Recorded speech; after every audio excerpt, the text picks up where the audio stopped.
মাথার মধ্যে দিনে দুপুরে গুলি ঠেকিয়ে ঢাকা মেডিকেলে পাঠিয়ে দিয়েছিল। আমরা বাংলাদেশে সকল সাংবিধানিক যে অধিকারগুলো রয়েছে, শিক্ষা, স্বাস্থ্য, বাসস্থান, কথা বলার অধিকার, আমরা এগুলো নিশ্চিত করতে চাই। আর যখন আমরা এগুলো নিশ্চিত করতে চাই, তখন আমরা জনগণের যে ভয়েসগুলো রয়েছে তাদেরকে আগামী সংসদে আমরা নিয়ে যেতে চাই। যদি আমরা তাদেরকে নিয়ে যেতে পারি, তাহলে শহীদ উসমান হাদি ভাইকে যখন এখানে গুলি করা হয়েছিল, তাকে ঢাকা মেডিকেলে নেওয়া হয়েছিল,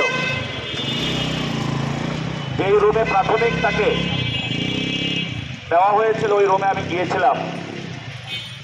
এত করুণ পরিস্থিতিতে ওইখানে চিকিৎসা করা হয়েছিল। ঢোকার সময় ময়লা গন্ধ। আর এই হসপিটালে হলো ঢাকাবাসীর একমাত্র ভরসা সুস্বাস্থ্য এবং চিকিৎসার জন্য। শুধু তাই নয়, এই ঢাকা ৮-এর মধ্যে অনেক মা বোন রয়েছেন, যখন তাদের কোনো সুস্বাস্থ্যের জন্য প্রয়োজন হয়, যদি পকেটে টাকা না থাকে, তাহলে তাকে ঢাকা মেডিকেলে যেতে হবে, সোহরাওয়ার্দীতে যেতে হয়, যেখানে কোনো উন্নত স্বাস্থ্য ব্যবস্থার প্রতিশ্রুতি কোনো সাধারণ মানুষকে দেওয়া হয় না। যদি না আপনি কোনো এমপি ফ্যামিলির কেউ হন, কোনো এস্টাবলিশমেন্টের কেউ হন, যদি আপনার সবার মধ্যে একটা পরিচিতি থাকে, তখন ডক্টর এসে হসপিটালের নিচে এসে আপনাকে রিসিভ করে নিয়ে যাবে।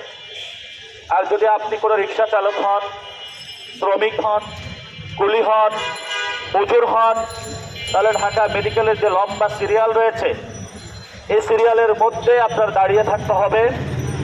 তার পরবর্তীতে ডাক্তার আপনাকে 30 সেকেন্ডের মধ্যে বিদায় করে দিয়ে 2টা নাপা ট্যাবলেট ধরিয়ে দিচ্ছে। আমরা বাংলাদেশের স্বাস্থ্য খাতের যে পরিবর্তনটা নিয়ে আসতে চাই, প্রথম নাম্বার যেটা আমরা বলতে চাই, প্রথম কথা হলো অ্যাফোর্ডেবিলিটি। অর্থাৎ যেই স্বাস্থ্য ব্যবস্থাটা রয়েছে, এই স্বাস্থ্য ব্যবস্থা আমার ক্রয় ক্ষমতা বা ক্রয় সীমার মধ্যে আছে কিনা। কারণ আমাদের যতটুকু পার্চেসিং পাওয়ার বা যতটুকু ক্রয় করার ক্ষমতা, সেখান থেকে বাড়ি ভাড়া, শিক্ষা উপকরণ নিশ্চিত করা, খাদ্য বাসস্থান নিশ্চিত করা, স্বাস্থ্য খাতে নিশ্চিত করার জন্য যতটুকু আমাদের টাকা সেখানে দেওয়া প্রয়োজন, ততটুকু আমরা দিতে পারি কিনা, সেটা আমাদের জীবনযাত্রার মানের সাথে মিলিয়ে স্বাস্থ্য খাতের মধ্যে পুনর্বিন্যাস করতে হবে। যদি আমরা এটা না করতে পারি,